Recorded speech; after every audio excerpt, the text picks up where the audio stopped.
Hi, I'm Norm Damagala. I'm from Alpine, Oregon, which is a little town just west of Monroe a little bit. And what I'm going to tie today is a fly I use for salmon fishing. I call it the Chinook Striker.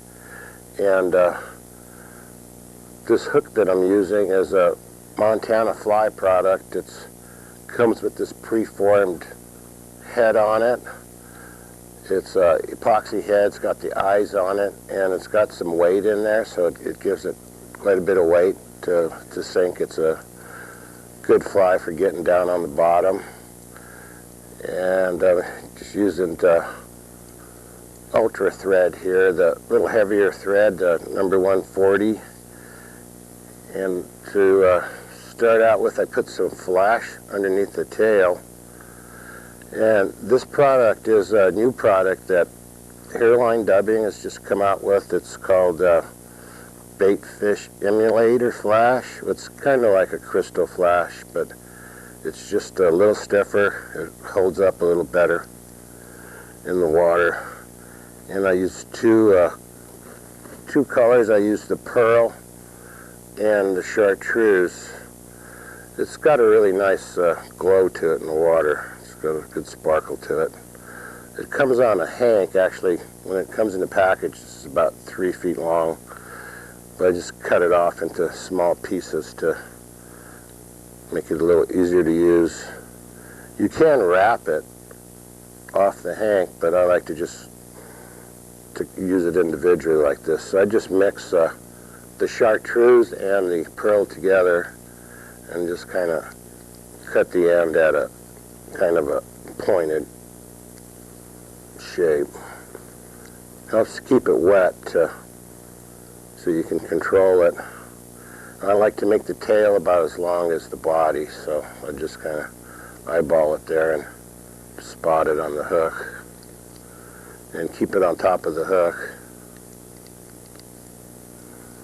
and just wrap it forward. And then snip off the leftover here.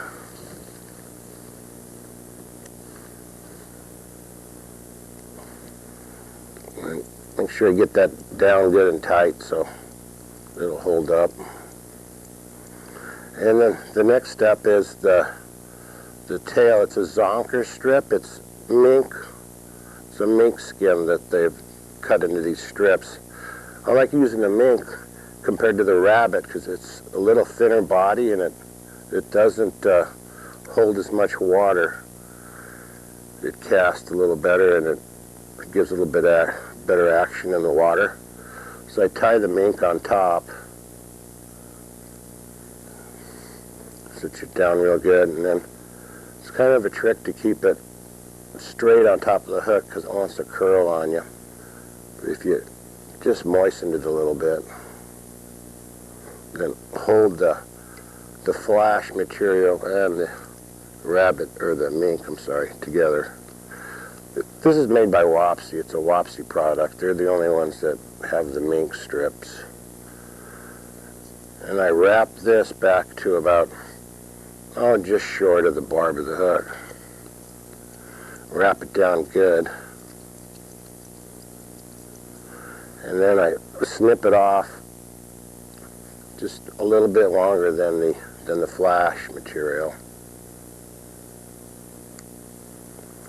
Oop. I try to cut it in from underneath so you're not cutting off the fibers, and cut it into a little arrow shape. So that's the tail and the flash. Then the next step is to put some glue on that strip, because if you don't, after you fish it for a while, this will have a tendency to slide back, especially if you get a fish or two on it.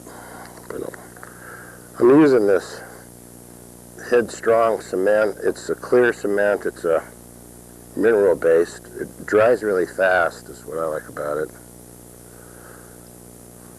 And I'll put it on the strip and on the shank of the hook, and then also put a good bit on the thread.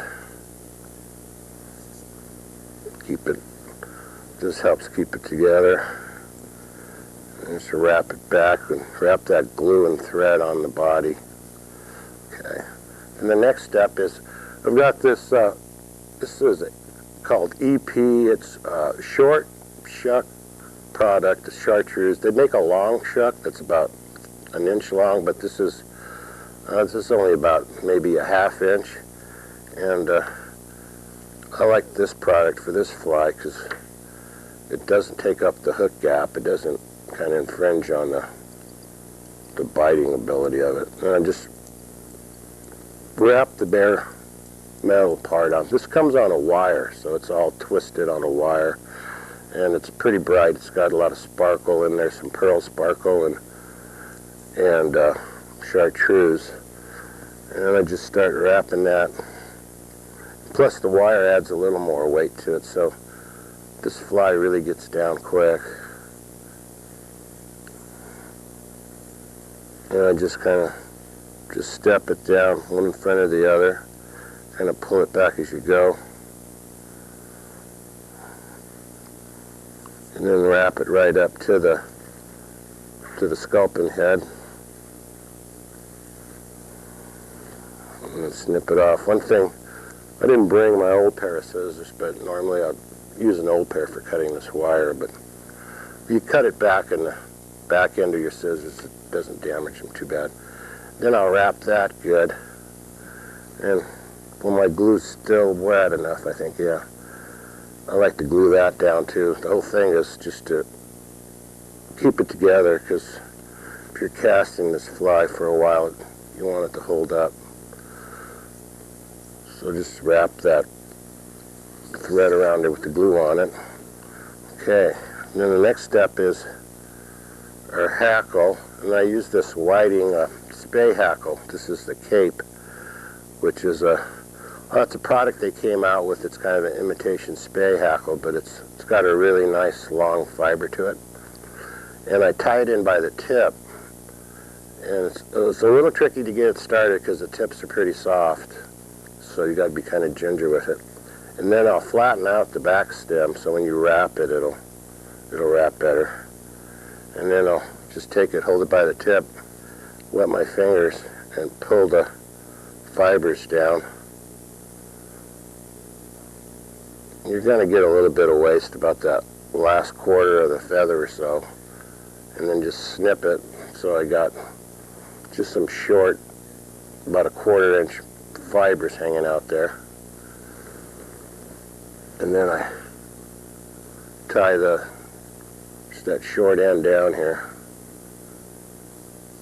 One thing I want to do is use my fingernail to squeeze down that last piece of metal that was on that short chuck. You don't want that to cut your material. Okay, now I got it tied in by the tip, and then I can wrap it. And I just use these electrical pliers with hackle pliers. I find out they grab this just about as good as anything you can get. They're cheap. You can pick them up at Radio Shack for they're about $1.50 a piece now, I think. And I just get as many wraps as I can, but I pull the fibers out as I wrap it and pull it back. I'm getting past the part that's the really ginger part where it's really narrow down there, so I can put a little more pressure on it now as I wrap it. You just have to be soft with the first couple wraps. I just keep wrapping and folding it back.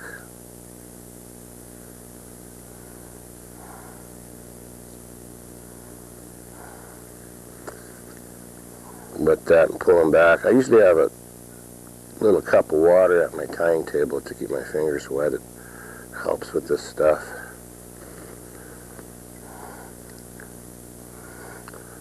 And then just wrap it till you run out of fibers. Cinch it down good. And you can snip it off. And then again, a few more wraps. And then I like to put some more glue there. just like these things to hold up. First I'll kind of comb these fibers out. It helps to grab them and even them out.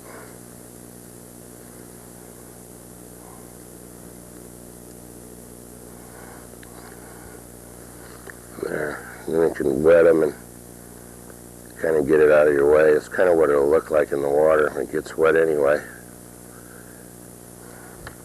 And then I'll put a little more glue there. Hope I'm not getting any on the tablecloth. I usually have like a little sticky pad for this glue. It works good.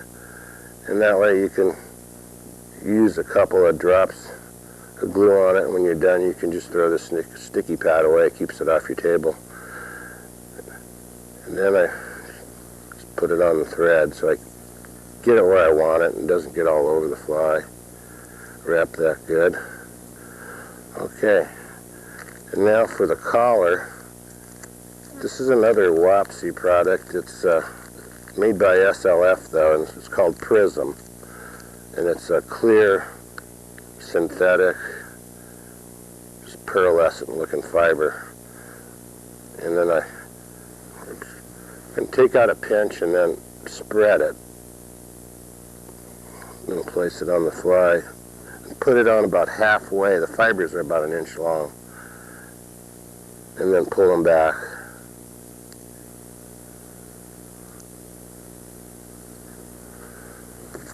Then just kind of work around the fly with this. Take it out, take a pinch, straighten it out.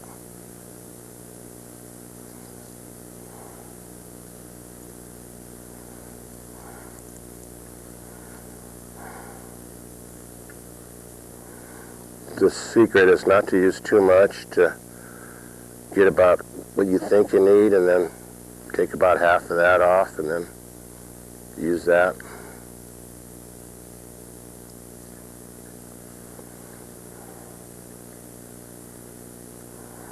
And just kind of work your way around, filling it out.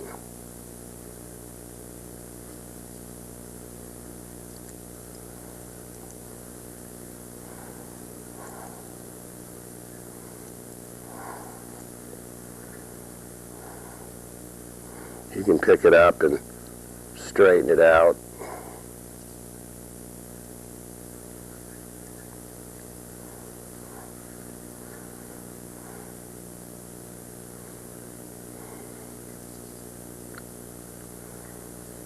And you just work it until it gets up next to the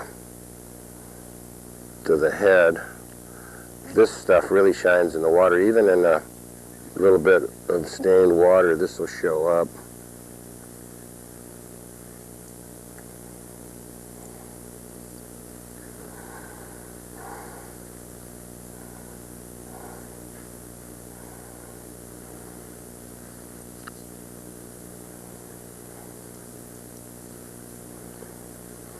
Just kind of look at it, and it looks pretty even around there.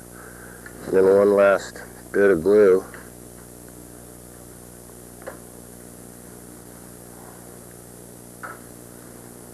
And just put it on my thread.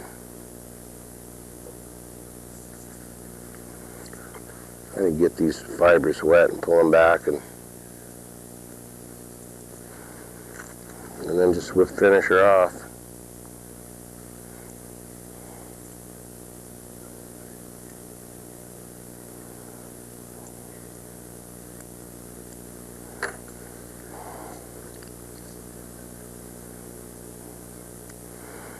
Yep, that's it, the Chinook Striker. All right.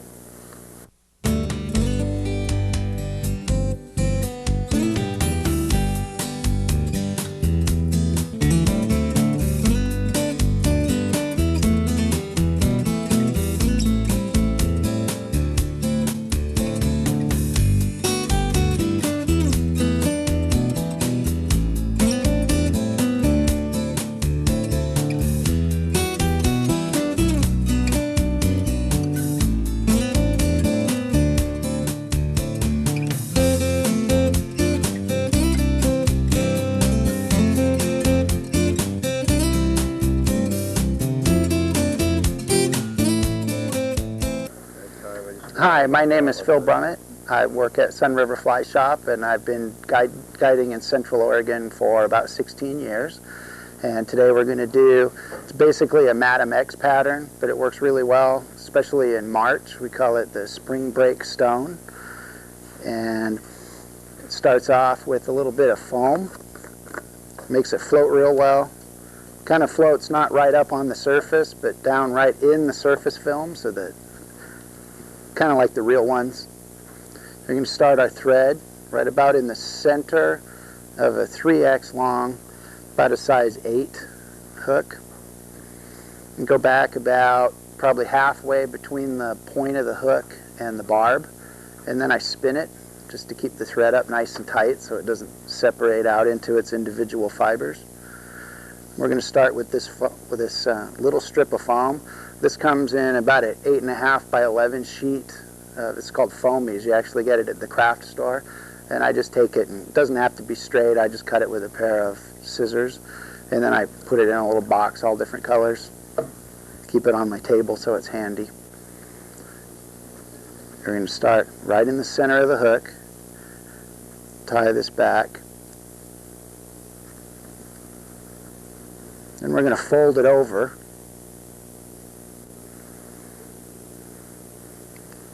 And then tie it in again. And bring the thread forward. Kind of like if you were doing a pheasant tail. And just bring the rest of that up. Kind of stretch it a bit. Give it some wiggles to get it in there tight. And we're still only using the back half of the hook. If you're doing a regular Madam X, usually you'd use deer hair in the back. And then you can use peacock, or you can do foam for the body, or whatever you want to do. Lash that down good. Alright, that's the tail and the body already. I'm going to wind this forward. There's a stonefly that looks just like this. On spring break we go hiking down by the Deschutes, not too far from our house. And these guys are, a lot of times there's snow, they're crawling around on the snow, and hardly anybody fishing them. Most of them are down eating the nymphs this time of year, but if you know where to look, you can find some up eating dries. It's kind of nice after fishing little tiny blue-wing olive emergers all winter. This is some root beer crystal flash, and I'm going to fold that over. Stoneflies are kind of long and skinny, and I don't want the tails or the wing, the underwing, to spread out too much. So if I just tied the ends in straight, they get all spread out all over. So if I loop it like that, it kind of makes them behave, kind of keeps them from spreading out too much. So we're just going to tie that on with the loops out, and then I usually leave the little tag ends. We don't want to waste anything, so we'll fold it over.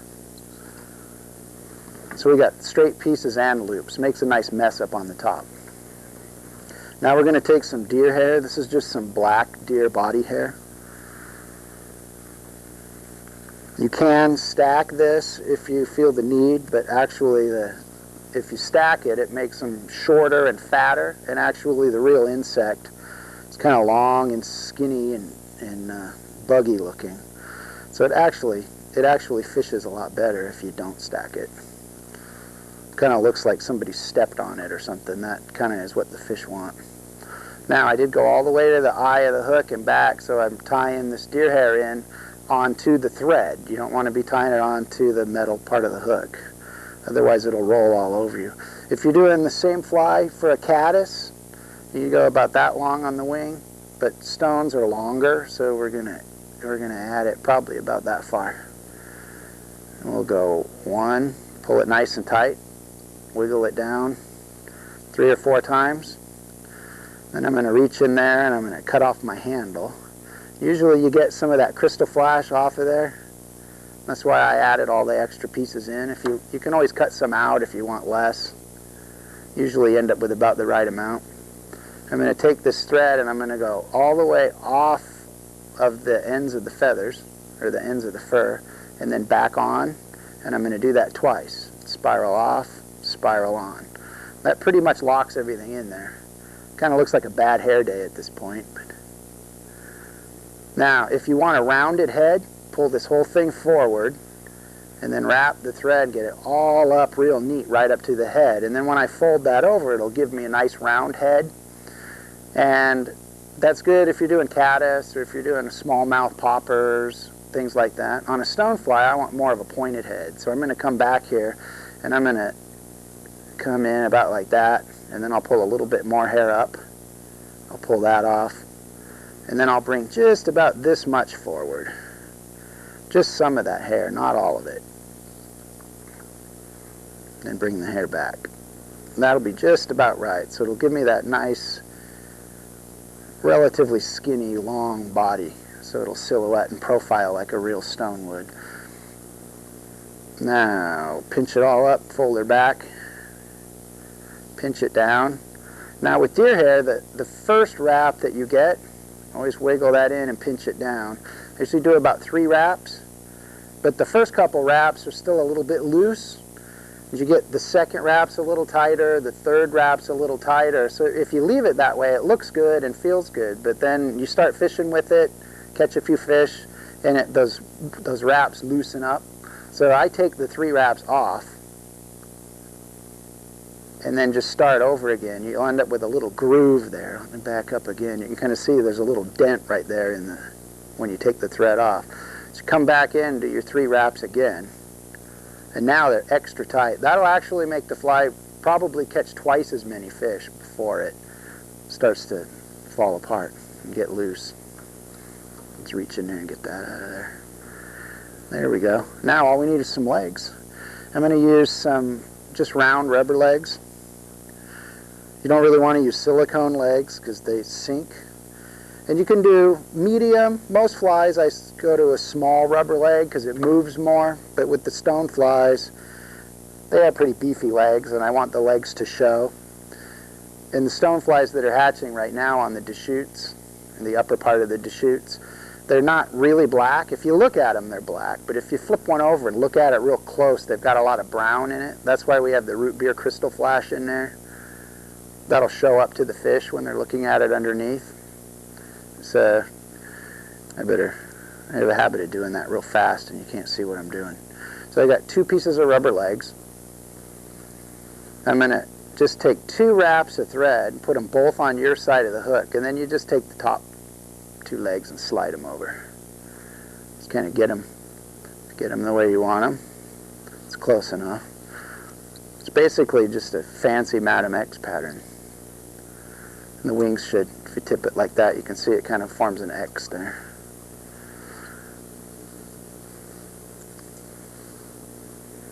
And the way I tie these, I have a little trick for tying them off. I just do a couple of half hitches in the back. Just kind of reach them up in there. Squish them down in between the legs. And so you can tell that I tied it. I always just bring the thread up to the front and just finish that off. That way you can look at it and you can tell.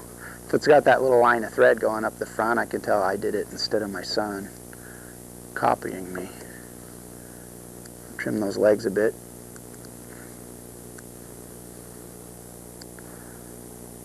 This fly will catch smallmouth bass, catches trout.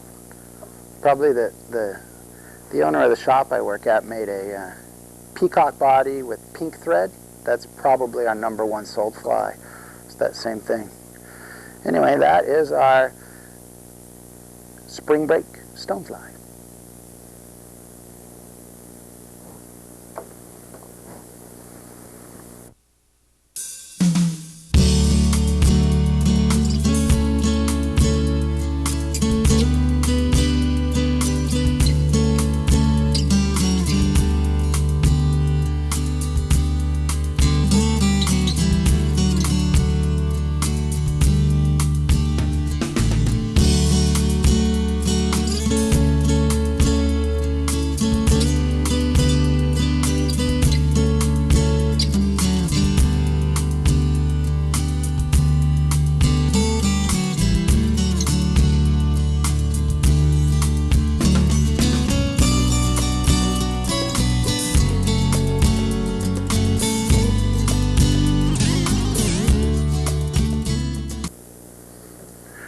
What I'm tying today is called a ruddy fly.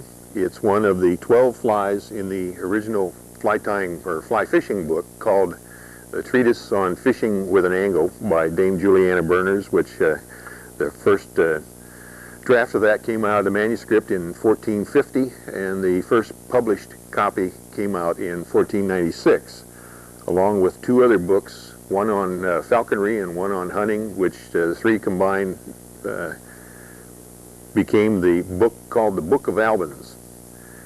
In those days, if you wanted to fish, you had to make a hook. There were no commercial hooks. Nobody sold hooks until sometime in the early part of the 1600s, when a couple people in London began making hooks for sale.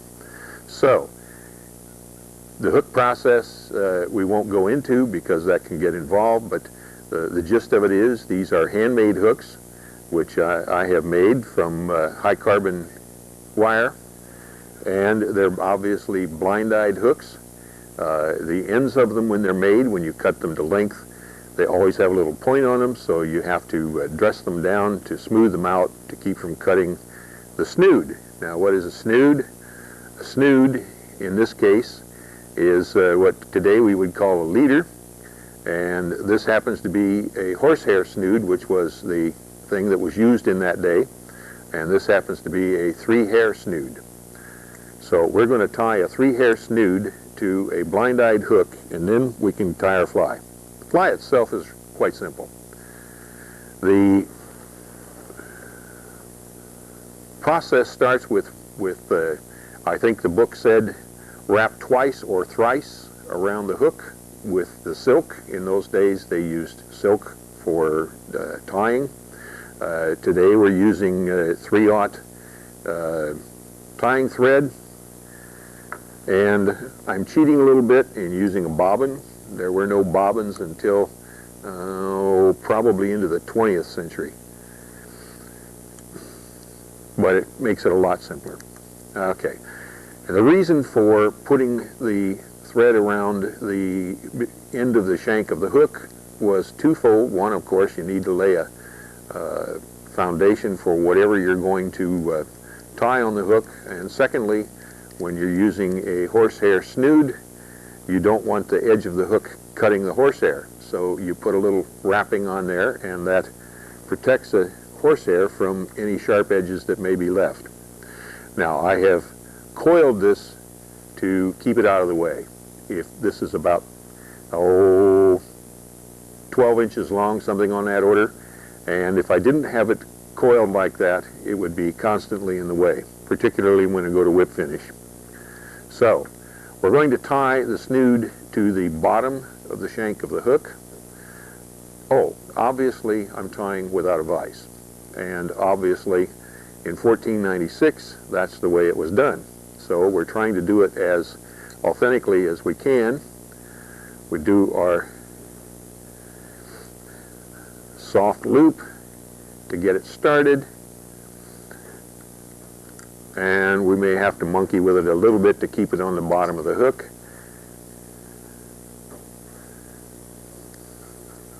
Tying without a vise is really not a particular challenge.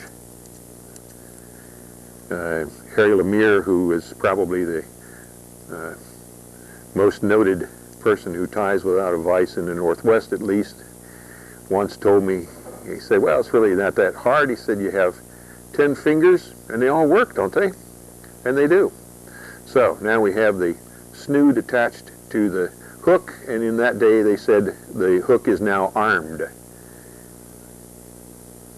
Most of what was of the language from the original book is now a matter, if you really want to find out what it meant, you have to go to the Oxford English Dictionary and look up the antiquated terms. Okay, now, while we don't use a hook, or a vise rather, we do use a stand occasionally just to hold the hook while we go for another material to keep the thread from unwrapping.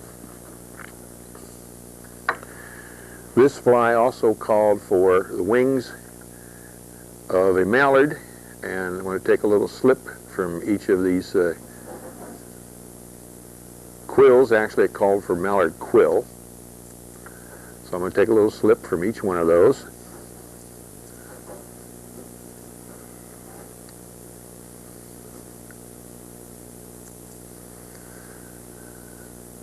And the toughest part of dealing with the quills is simply picking them up and getting them positioned like that. So we will try that again, and I don't remember which side that was from. All right. All this crazy nonsense.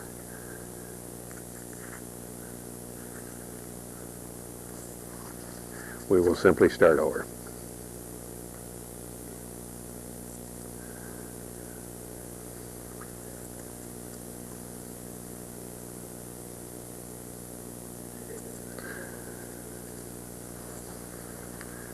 Very few people tie with this anymore, simply because it is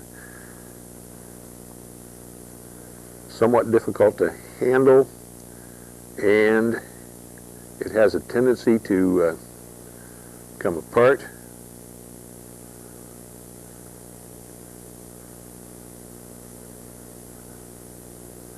So it's sort of more darn trouble than it's worth, because we have other things that we can use that are a lot easier to handle, but in 1496 they worked with what they had, the same as we do. The only difference is what they had. All right.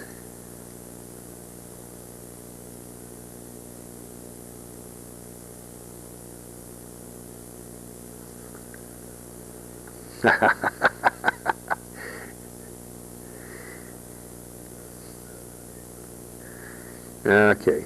Nothing ever goes quite the way it should when you're under the gun. All right. Measure the wings for length. That's approximately right. Set them on the hook. Do the soft loop.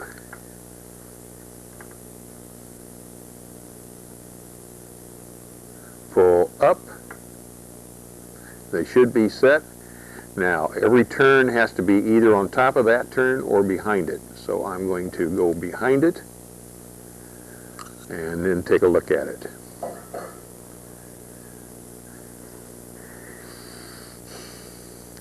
Seems like today is going to be one of those days. Some days are diamonds, some days are days. At this age, you're glad for both of them. Okay.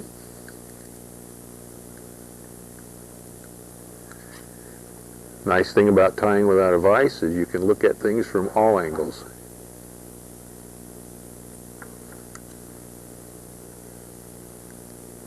All right. Now, the body that it calls for the ruddy fly is ruddy wool. We don't know exactly what ruddy wool was, but as near as we can figure, it probably was reddish. So we're going to use some rust-colored dubbing and put that on there. Nice and tight, a little dubbing wax. All right. These flies tended to start back further on the bend of the hook than we would do today. So I'm going to take this back here, like so. Then it called for a rib of black silk, and we just happen to have some of that stuff. I'm going to take a turn off this spool.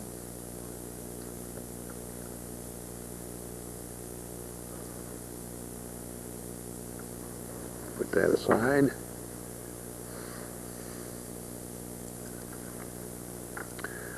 Okay.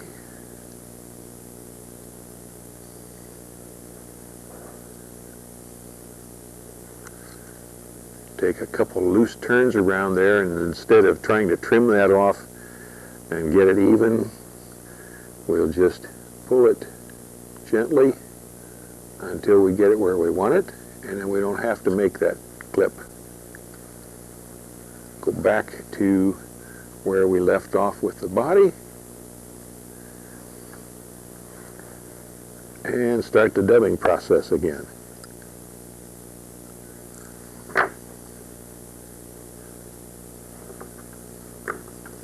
Okay, this is a step that probably takes longest once you get the hook made and the snood made. There are a couple of excellent books available. The best one being a fairly new book by Daryl Martin called The Fly Fisher's Craft.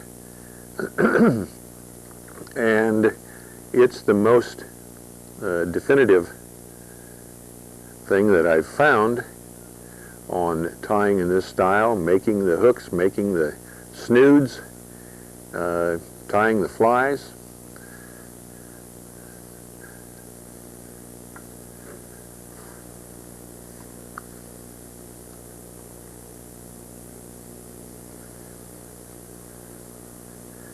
The hook wire is the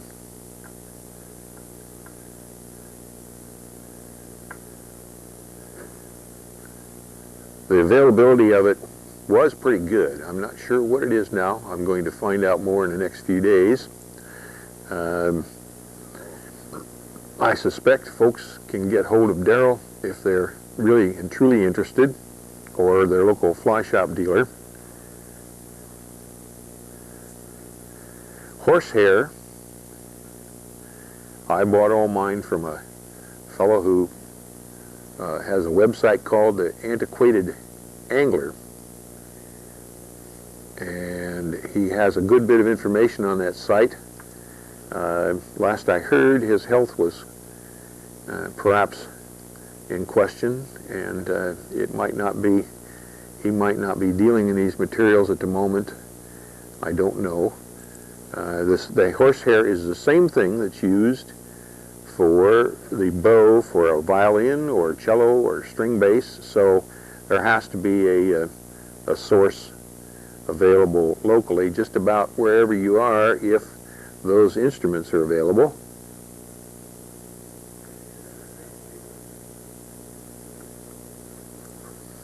Okay, just a little bit more, I believe. Yeah, maybe not. All right, we'll run the rib up there.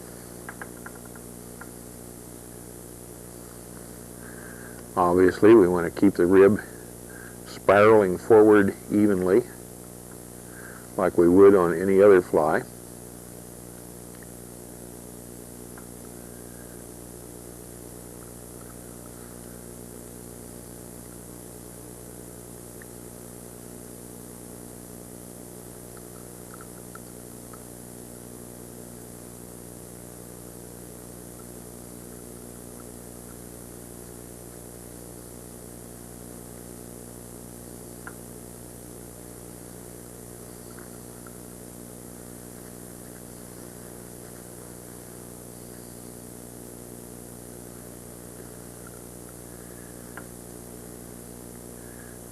Okay, now see if we can tie that down without messing everything up.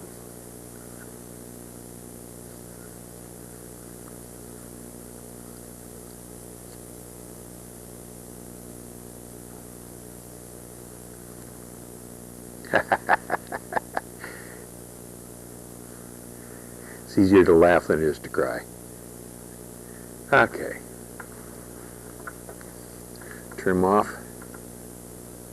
butt end of that. Now we'll stand the wings up, build the head, whip finish, and that rascal will be complete.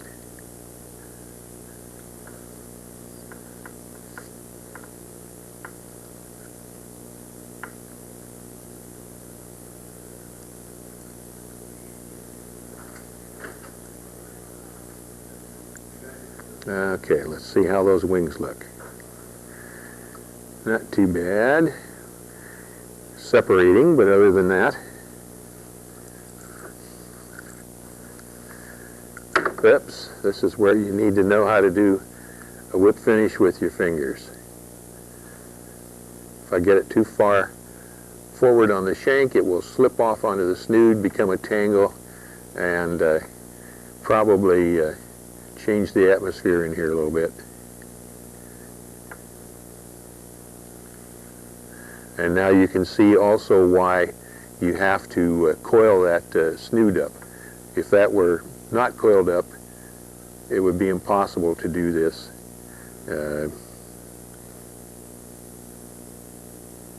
In any event. Alright. Hold that with my fingers. There we go. Now, aside from the fact that I just destroyed the wing, everything went great. So we'll see what we can do to make a quick repair if it's possible. If not, hey, most of the flies that were in that original dozen flies were not upright and divided anyway. They were simply clusters of quill segments, and they just stood up. So,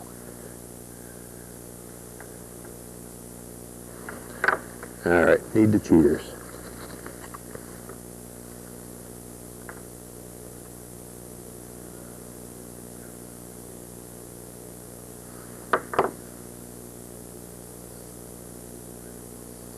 I'm not sure we're going to get that repaired, but we're not going to worry too doggone much about it. Okay, because the first time a fish hits it anyway, it's all going to come apart and look like the bristles on a brush. But conceptually, I think we're there. As a practical matter, this one didn't turn out as well as we might have liked. But for whatever it's worth, there it is.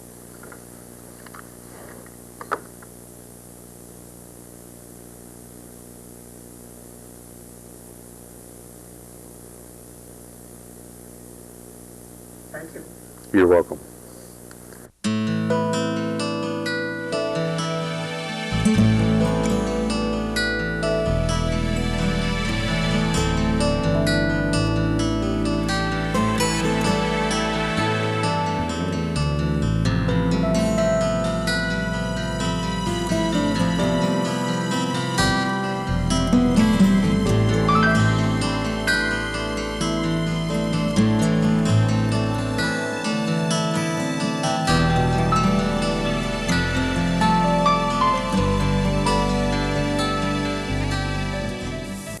Well, hello, my name is Rod Grant, and I'm from Vancouver, Washington, and I've been working with these brushes, these bunny brushes or marabou brushes for several years, and I'm going to tie a fly or two using those to show you how well they can be incorporated into a fly. I'm using a Eagle Claw size 2 hook for this streamer fly. Not a whole lot to the fly. It's mainly the brush.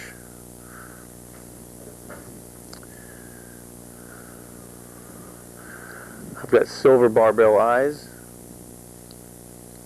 And I figure eight them onto the hook, and then I run a couple of turns underneath the eyes to lock them in place.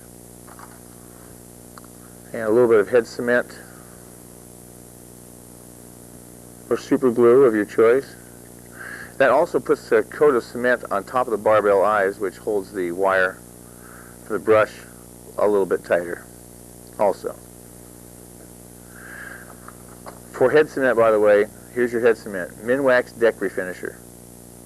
$7 a quart instead of $2 an ounce at our favorite fly shop.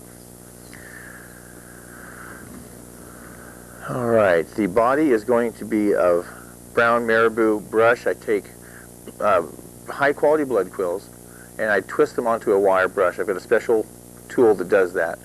And I twist them onto this wire, and it allows me to use blood quills without having to worry about the quill breaking when I start to wind, or about the quill getting thick as I put several wraps onto the hook. it all stays the same thickness on here, and the wire is very small diameter stainless steel wire, and it will it doesn't add any bulk or weight to the fly to speak of. I'm tying it on. I'm running the wire the length of the fly just to keep things nice and smooth. Make sure the wire's down well, and I'm going to stop at about the 2/3 point with the wire with thread, so I know where to stop with my brush. I want to tie this wet fly style. You can spray it with water, or if you're home, and this is like home to me, you can use spit, and you comb that marabou back, and you wind it. Now I'm using forceps instead of hackle pliers or my fingers to wrap this material, because if I stick my fingers in the same spot all the time as I'm pulling the material around the hook, it can create bald spots in the material, and I want to use this for lots and lots of flies. I don't want to waste any material. So I keep going around, and I'm combing, I'm preening the material back with each turn, or even half turn, as I go back, and I'm putting each turn really close together. One of these brushes contains 10 to 15 really high quality blood quills, and it allows me to get a lot more. Because of the number of blood quills I'm able to wrap in any given space here, there's more body to this fly than there is if you wrapped a regular blood quill around the hook. And I don't have to stop and change feathers every 4 turns either. It saves a lot of time at the vise, and that's how these originally came to be, to save myself some time commercially tying, when tying the steelhead versions and the trout versions as we're doing here today. So,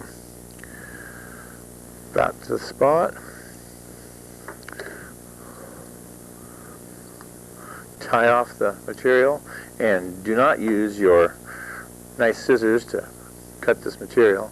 They won't be your nice scissors very long.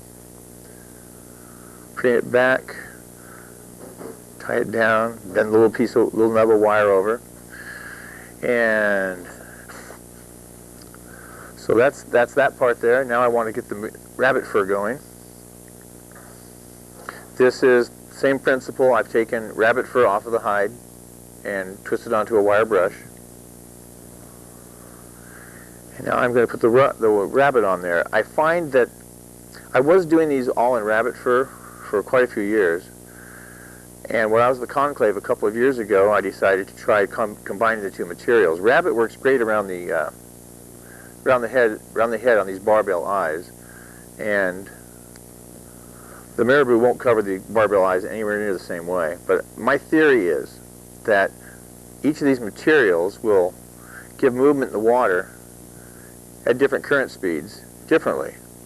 And I've got the collar of rabbit fur nice and densely on there to give the fly some shoulders, much like, hopefully, like a real fly, a real streamer, sorry, not a streamer, a sculpin or any other bait fish would have. I figure eight through the eyes and tie off.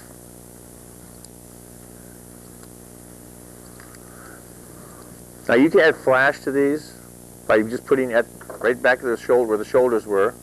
You can add flash in there. You can do anything you want to. When you make the brushes, a lot of times I'll put flash into the brushes themselves, incorporate it into the brushes. Much like this marabou one that has the flash already in it. This is for steelhead flies. I won't be using this today, but it's to show you an example. So I pull the extra fibers out of the way, make my head, and if this bunny fur gets in your way when you're tying your fly, just wet your fingers and preen it back.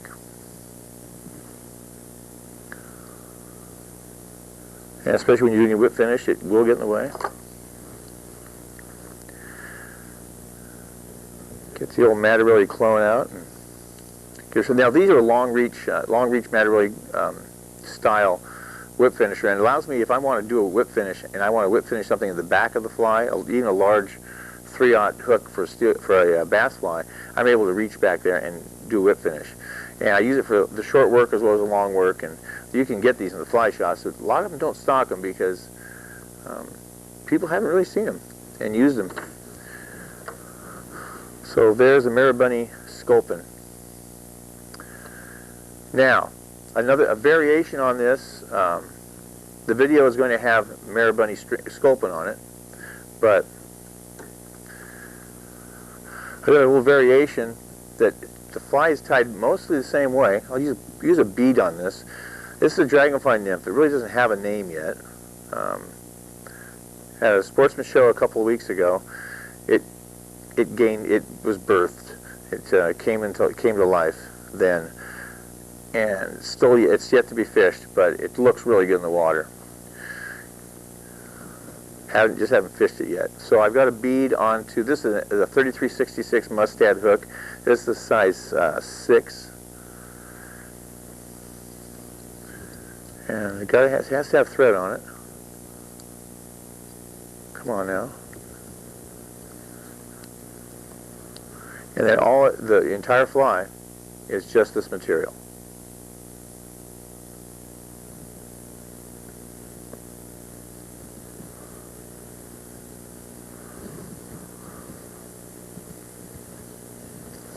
And just preen it back with each turn.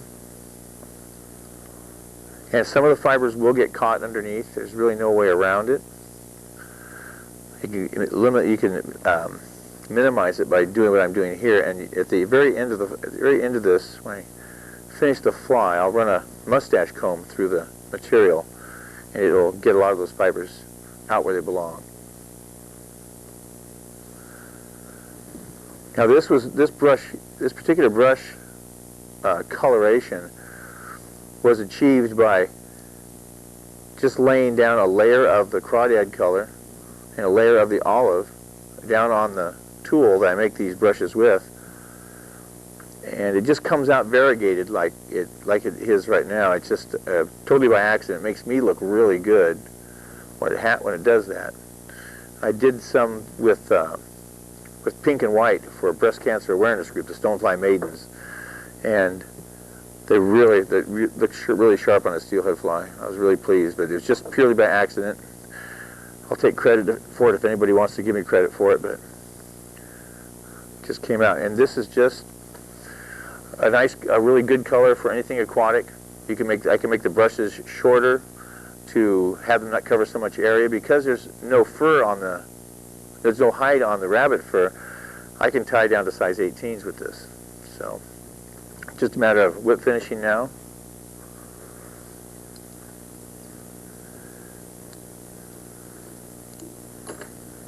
And we're done. So I've got the dragonfly, if it's called anything yet, it's a dragonfly nymph. And I have the Marabunny sculpin. Thanks a lot, and it's always a pleasure to do these.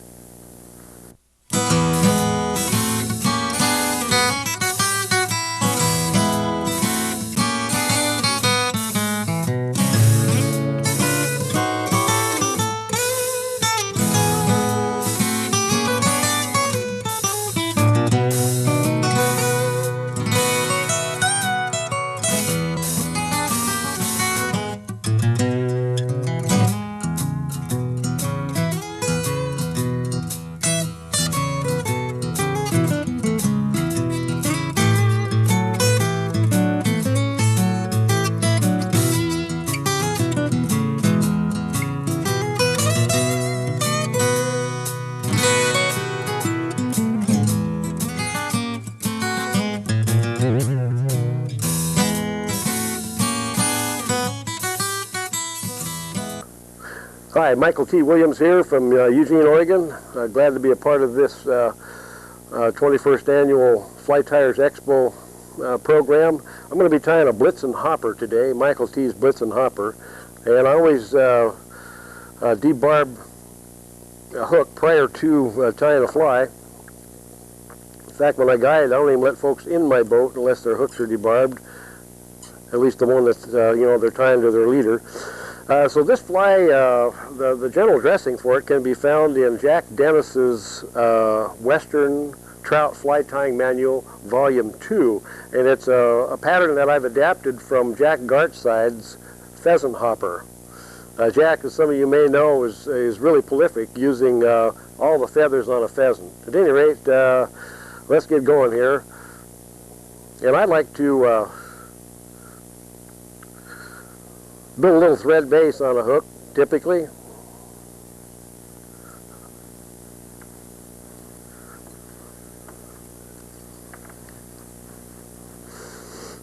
And the procedure I like to do when I'm putting in a tail on a fly is I'll wind down into the bend however far I want to go, and then I'll come back 2 or 3 thread turns. The reason I like to do that sets up a little tiny ridge there, a difference in thickness of the thread, and that can be a really nice item to help cinch down the tail. So for the tail here, I like to add a little bit of red duck quill, goose quill, something like that. And then some mousse. Now all this is per the standard dressing on Jack Gartside's pheasant hopper so far. I'll share with you the variations. One of the cool things about fly tying, a lot of you know, is there's no rules. And I absolutely love that. When I got started tying flies, I got caught up in trying to, mimic something exactly.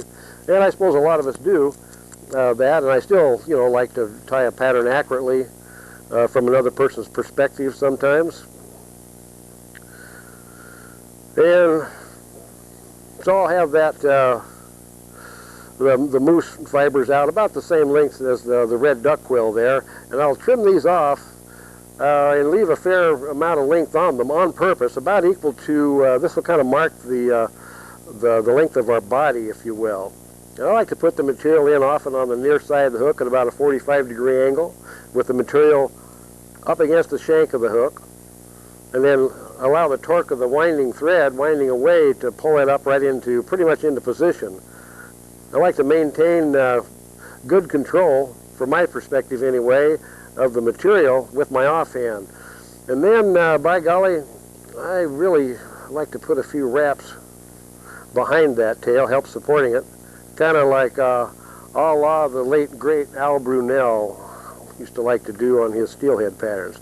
Okay, now I'll make some loose gathering wraps here to maintain that material kind of in a bundle, and then go back over this moose hair with tight turns of thread, and then back forward again. Every now and then I like to take the built-up twist out of the thread by looking down at the bobbin and spinning it clockwise. For a right-handed tyer tying away from them, you can remove the twist that builds up. About a half a turn every rotation of thread, approximately. So now that body's in there nice and snug. And on the original Gartside pheasant hopper, as I understood it, there was no wire ribbing. And I was just tying this fly today, doing a little practicing, and I started to use red-colored wire. So we'll put that on there, leaving a little gap between the base of the tail and the tie-in point of the wire. And this is wool that I salvaged from a Goodwill store or something like that. What I like to do on flies that I'm going to be ribbing, I typically, perhaps you can see there's just a little tiny gap between the base of the tail and the common anchoring tie-in point of the body material, wool in this case, and the wire. And I like to make that space about equal to the diameter of the body material. I call it the relief method of ribbing. And so the first turn of body material is going to go right in that gap. We can help situate the tail. And then the next wrap will be just in front. So the effect, of course, is the ribbing is immersed within the body of the fly now. It doesn't have to try to climb up over the rump of the fly. And nice tight turns with this wool. And this is what I call my power tie-off. works with any material that's being wrapped around the hook, and you want to tie it off. So in this case, my dominant hand holding the yarn under tension, straight up almost from the shank of the hook. The bobbin, thread under tension in my offhand, making a tight wrap. And we can let go of whatever this is here. And as long as we maintain tension on the thread when we transfer, now we have the bobbin in our dominant hand and can make nice, tight anchoring wraps.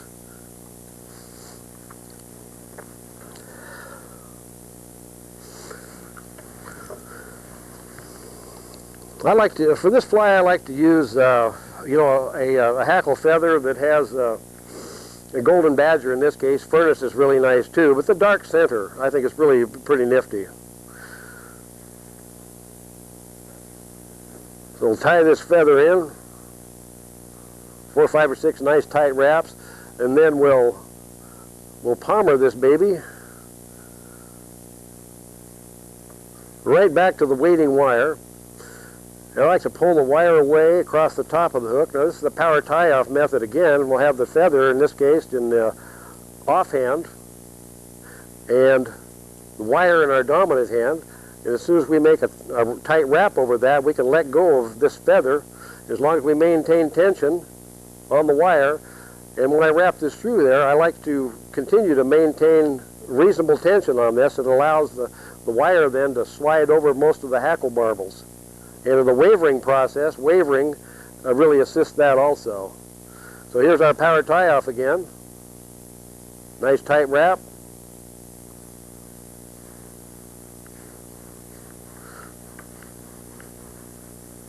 And then I like to use my scissors to clip the wire right down here in the apex and leave a tag on purpose, as you can see. And my reasoning behind that too, one, I don't want to use the tips, you know, to get in there to cut that wire. Saves the tips for, you know, cutting finer material. And if I have a tag on there, then I can continue to anchor that puppy down.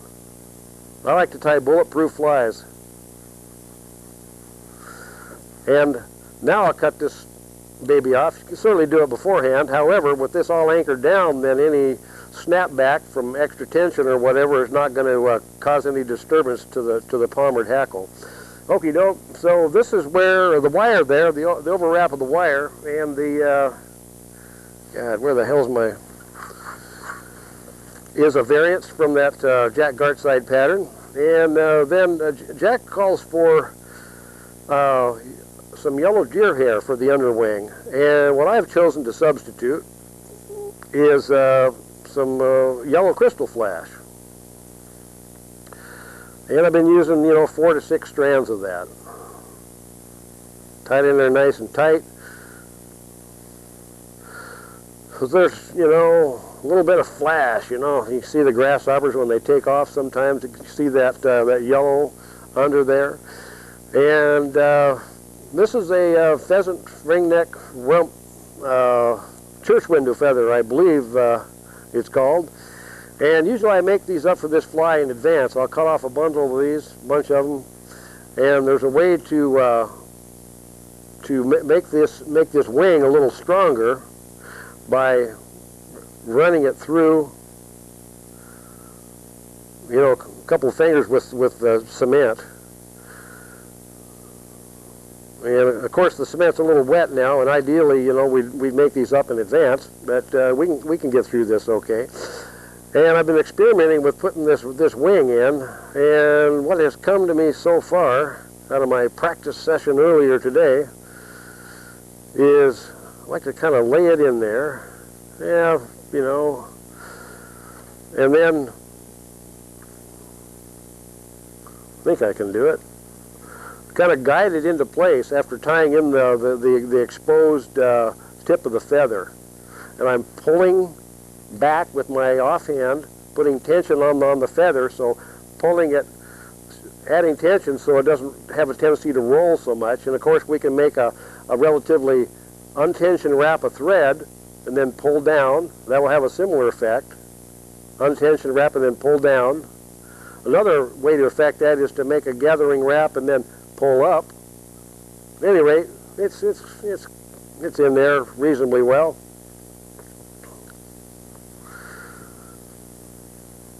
Man, my spacing is perhaps a little different than I would have liked on this fly. Normally, I think I'd put the wing in about, about where my scissor points are. But, the zen of fly tying, as I learned from Bob Gard years ago, is don't crowd the eye. And, gosh, how many of us have done that over and over? I've certainly been guilty of doing that, if you will. So this is, deer hair. I believe it's deer. And a great way to take out the under fluff is with a flea comb. I've just clamped it here. And I like these flea combs such as this one. They have two different, I guess, wider airspace and less airspace between the teeth, as I might say it. So what's going to happen with this deer hair here? We're going to form a head, a clip. We're going to clip the head, and we'll save a few fibers on the side for legs. And usually what I do on this fly, prior to now, we'll just clip off the bottom here.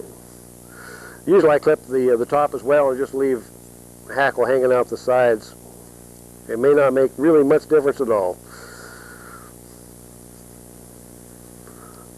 So I'll paste this bundle on here, and rather than try to spin it, I'm going to, and the critical measurement, in my opinion here, is not how far the butts hang forward, but rather where's the legs going to be on this dude. So imagining a grasshopper, what you might want to do. So that's how I'll situate this. Pull down, pull down.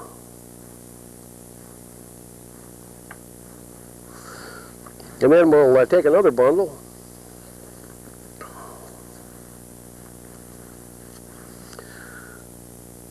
Pretty good sized wad.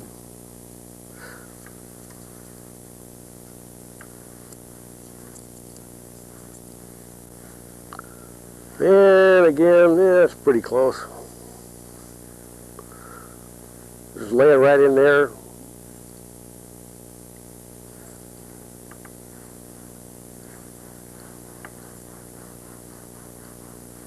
Oh, the thread I'm using happens to be Uni 6/0.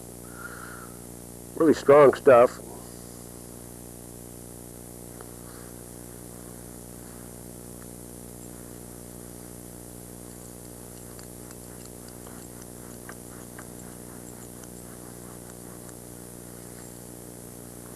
I wouldn't call this a pretty tie of this pattern, and yet it's pretty resilient, I think, and it's going to catch some fish, no doubt about that. I love these half-hitch tools. I like to put a single half-hitch on, followed by a double. And with the knots cinched down well, I typically find that they hold very well. I always cement the heads on my flies too. So now we get to do a little trimming here. And as you know, there's a delicate feather underneath here. And perhaps the first tricky part is actually getting a trim without cutting off. Well, I just got a couple of these. That's how not to make the first cut. Oh man! Usually the crystal flash hides underneath the pheasant church window wing. But you get the idea. Yeah, don't do as I do, do as I say.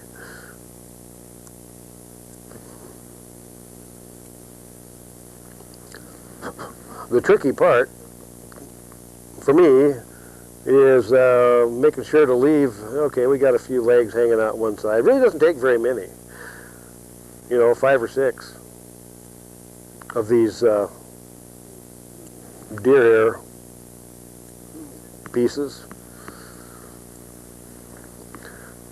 Recently, when I was in Reedsport, the Reedsport Fly Expo on February 28th this year, John Matthews, a lot of you folks know John Matthews, lives on the North Umpqua. He was tying muddler minnows and using a small electric razor to trim the heads. And I thought that was very cool. I suppose if I tied a lot of these flies, I'd consider that, or using a single-edged razor blade. I've seen my friend Skip Hosfield do that very well. But this will suffice to understand the basic concepts of the fly. So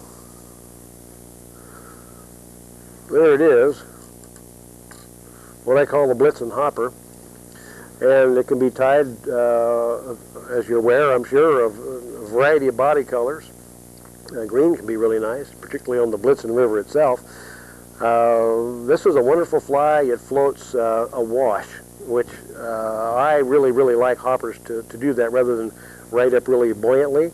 And I've been toying with the idea of weighting, putting wire weight underneath that body there, because hoppers sunk, particularly in the high country wilderness where I like to fish, work really well. So there you are, Michael T.'s Blitzen hopper. Thank you.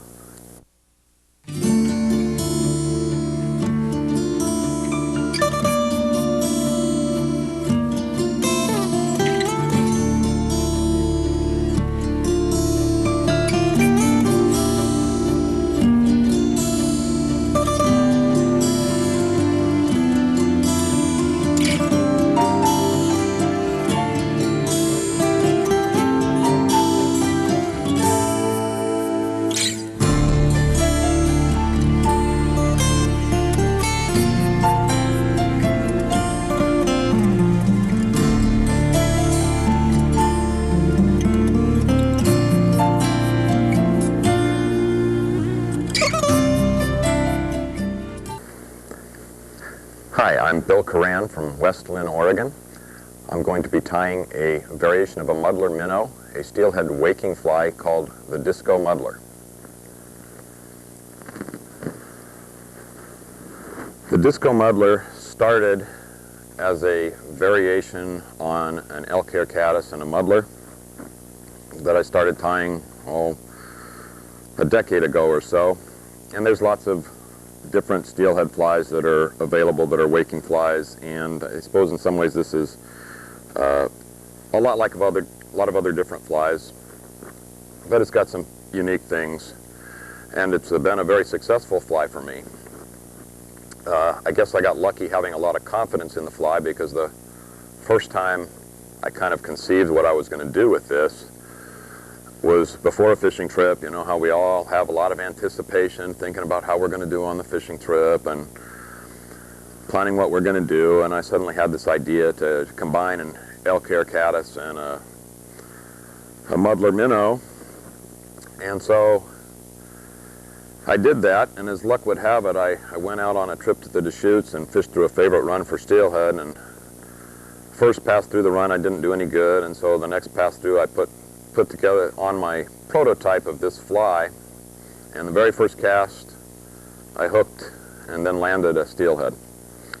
So I suddenly had a lot of confidence in this, and the fly has changed quite a bit since that time, but it's continued to be quite a successful fly for myself and many of my friends.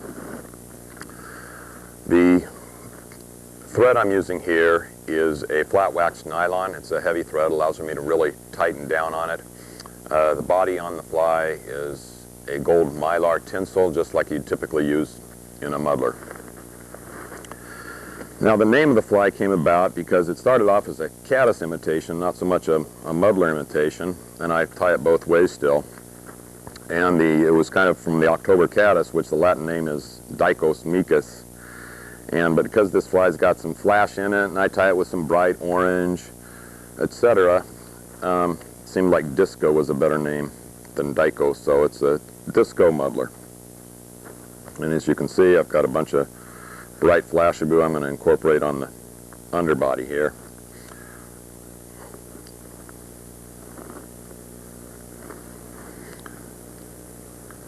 Should have gotten the stuff under better control before I did this, but we'll get by.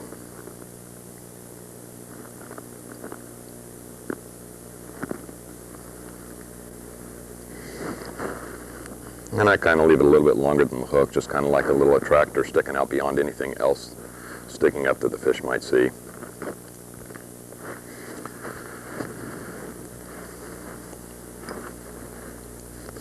And the next thing I put on the fly is the first part of the wing, or the second part of the underwing, depending on how you want to look at it.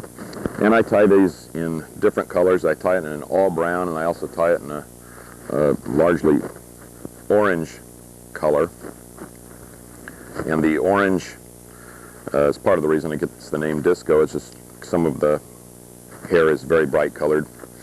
And I use these patterns not so much for the fish, but for visibility for myself. And in some cases, the orange is much easier to see. In other cases, a dark color makes a better silhouette, and it is very easy to see. So here I'm tying a variation that's going to have a fair amount of orange in it. I make sure I pinch the thread between my fingers and wrap it, cinch it down good and tight.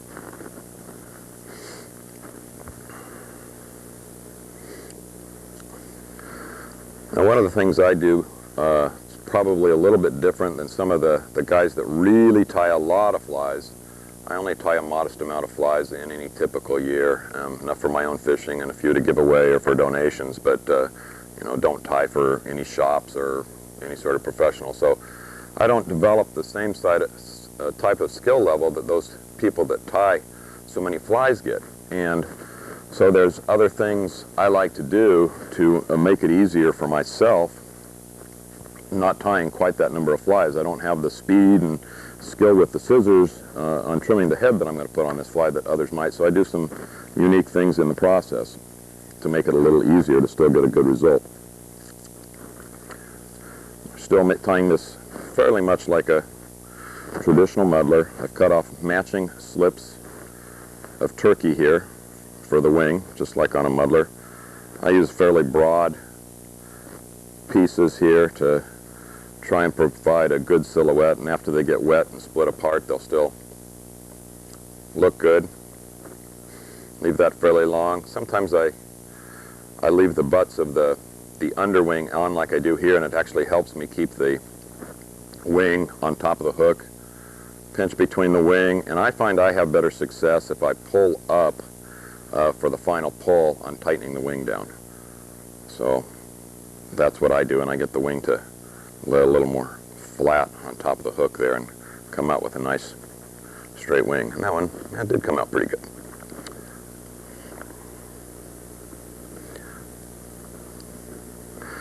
And one of the other things I typically do that I'm not doing here, but I like to use on the right after this part of the fly, is put a little super glue on the butts of the wing and the underwing here to hold them while I'm spinning the deer hair for the next step, to make sure that this stuff doesn't spin with it. So we'll have to trust I got this tied down really well and it doesn't spin on me like the hair that I'm going to add on next. One other thing I do here is I trim these butts really close. A lot of patterns, you always want to have a tapered underbody or a tapered base for doing things. And in this case, I'm going to spin the hair and I'm going to pack it and push it back against the base of materials that are here. And so I don't need that tapered base, and in fact it would inhibit me from spinning the hair. So I trim these really close. A lot of times if I'm tying a standard muddler, I'll dub some material on the wing butts here, a little red dubbing or marabou or something to give a little bit of a gill effect. It's not a critical part of this fly, so I'm omitting it here, but it does make kind of a nice finish. Got one last errant hair here to get out.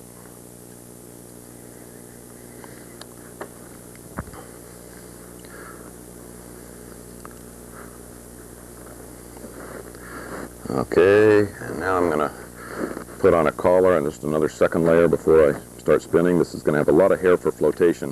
One of the other reasons I started tying this fly, the fly for a working fly, or really steelhead flies in general, the fly's not very critical. It's really not that important what you've got on the end of your line, as long as you have confidence in it and fish it well. And I used to fish a lot of flies, a pattern called a bomber. But a bomber is a fully spun hair pattern, and it takes a lot more time to tie because I'm spinning hair the whole length of the shank. And this, I'm only spinning hair in the front, so it's relatively quick to tie. I'm not a quick tyer, so it still takes me a little while, but it's much faster than tying a bomber. The other thing is, this fly rides on the water a lot lighter because it rides on the tips of that hair at the back and this clump of hair I just tied on. It rides on the tips of those as well as the head of the fly that we'll be putting on in a moment. And so it rides lighter on the water, and it's also lighter than and easier to cast. Again, there's lots of similar patterns, but and the pattern's not critical for steelhead, but this fly's been a fun one for me to tie, and it's been a very successful pattern.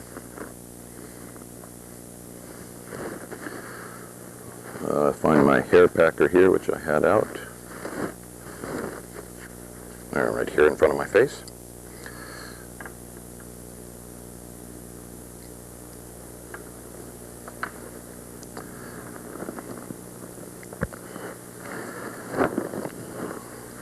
And now I'm going to start spinning the hair head.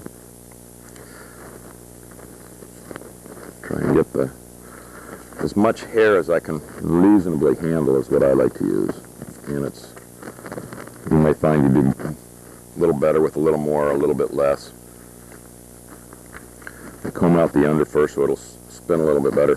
Now, one of the tricks I do that people that tie more flies may not do because they're so accomplished with their scissors is I always tie this part in with the tips forward.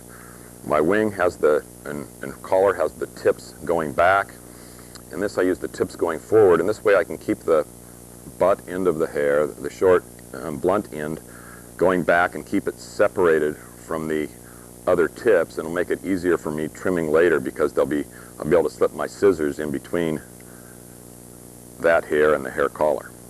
So I'll get a few loose wraps on there, and then we'll tighten this up.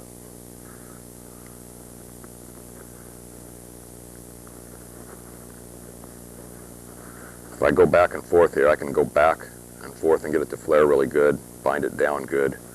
Going back and forth with a little bit of wave is like wrapping a second hackle on a fly that's got two hackles in the same location. If you go back and forth wrapping that second hackle, you won't bind down the fibers of the first one. In this case, it accomplishes the same thing. I don't bind down the fibers that I already put on there. So there's first bit of spun hair there. Let's change colors here just for variety and mottled effect and just to please my eye. The fish don't care really.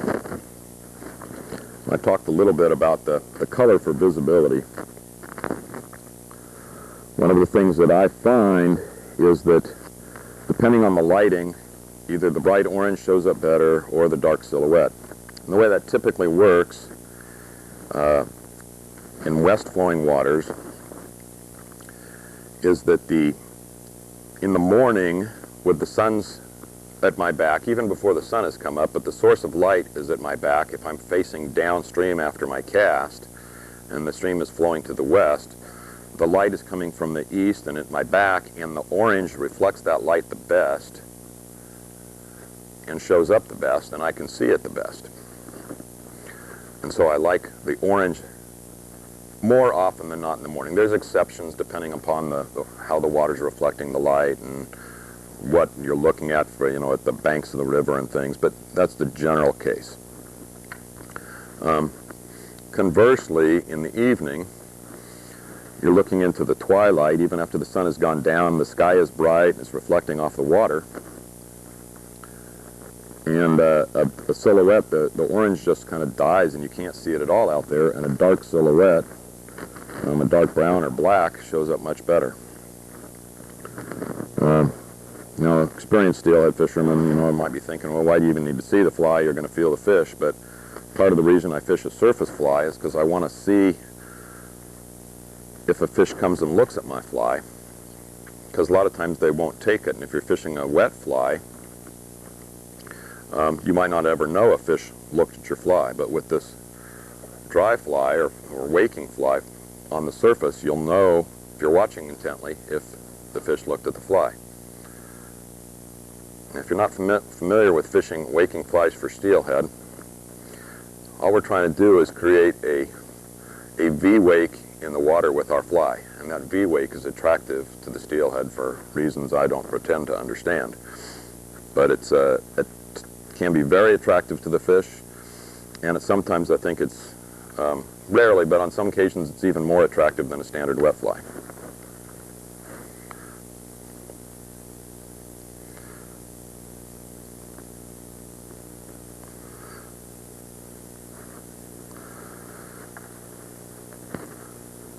Packing good and tight, and as typical, you know, I barely left enough headspace, but I think I left enough. And this last clump for visibility, I've got this extra bright orange.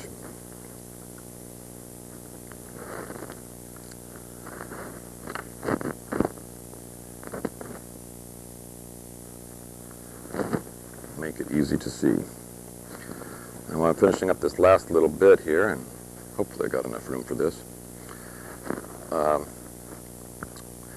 I do riffle hitch this fly. It's just a riffle hitch is just a half hitch through the head of the fly. And it's, in this case, after I trim this head, you'll see the spun hair head, and I actually tie the riffle hitch right smack in the middle of that hair.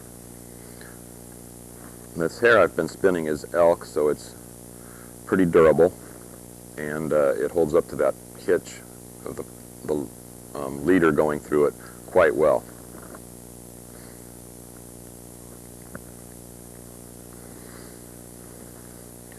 Okay, now that I've created this big mess, we'll tie it off and see if we can trim it into something more reasonable. Oh, you'll notice that last clump, one important feature of this fly, that last clump is tied only on top of the hook. And the concept there is that it gives the effect like the bow of a boat, a planing hull. So it'll help lift the bow or the front of the nose of the fly to keep it on top of the water. And this fly is meant to be dragged through the water, creating a V-wake, and we want it to stay on top. Now I pointed out that I did those tips forward, and if the camera can see it, it allows me space here to get between where my collar and my wing was and the stuff I spun at the front. You can see I've got room for my scissors in there, and even though I don't tie flies in vast quantities, it allows me to have control of what I'm cutting here and able to get the scissors in there to trim this stuff up.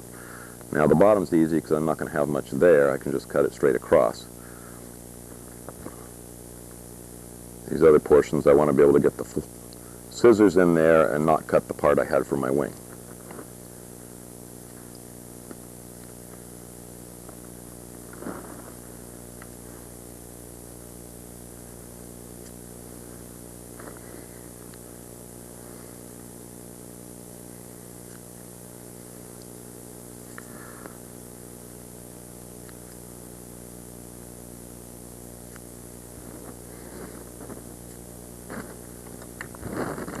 This fly can be, certainly be simplified. People tie lots simpler flies for steelhead, but we get to the part here that's kind of the fun part about this pattern. That's maybe its only really unique feature as far as I know, but the part that makes it effective, I'll get a fresh razor blade here, is I cut this hair at an angle to help the fly plane on top of the water. So I'm going to cut this, starting very close to the head of the hook, and then just at an angle.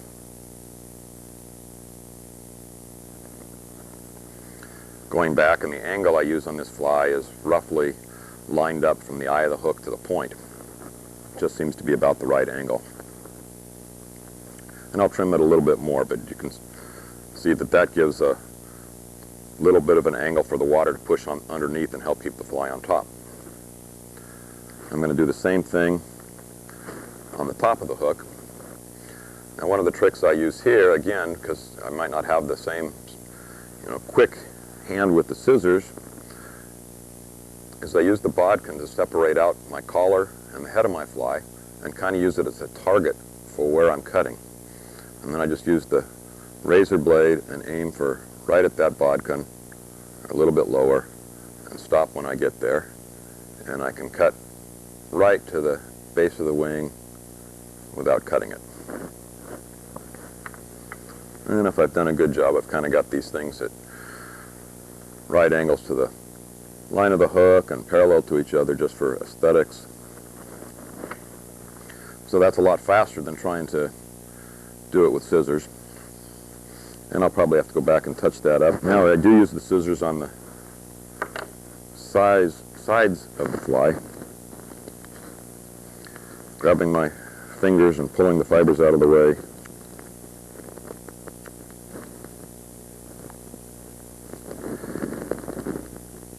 And just kind of trim it in a square shape.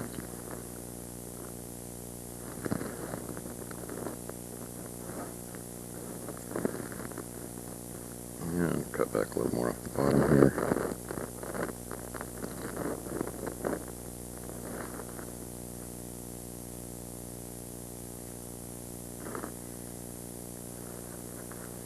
Okay, it's starting to take shape. I'm going to cut a little more off the top here if I can.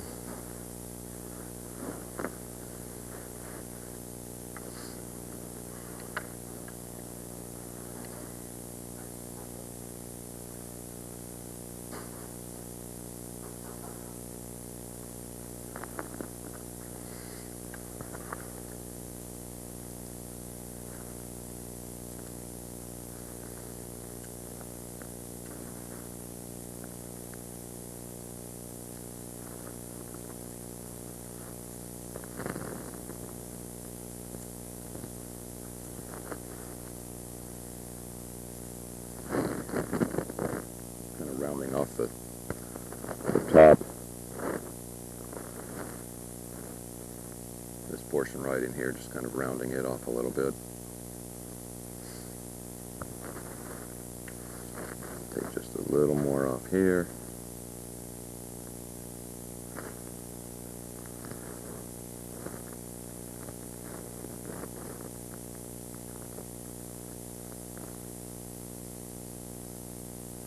And one of the other tricks I do when I'm tying at home is I like to steam the hair before I start trimming it. And that causes the hair to really flare out even more than it does when I spin it. And it makes it actually even easier to trim it, and it also puts the hair in the shape it naturally wants to be in and where it's going to be when you're fishing it. And that, I think, is a really helpful thing. I find it very helpful for my tying of flies with these spun hair heads.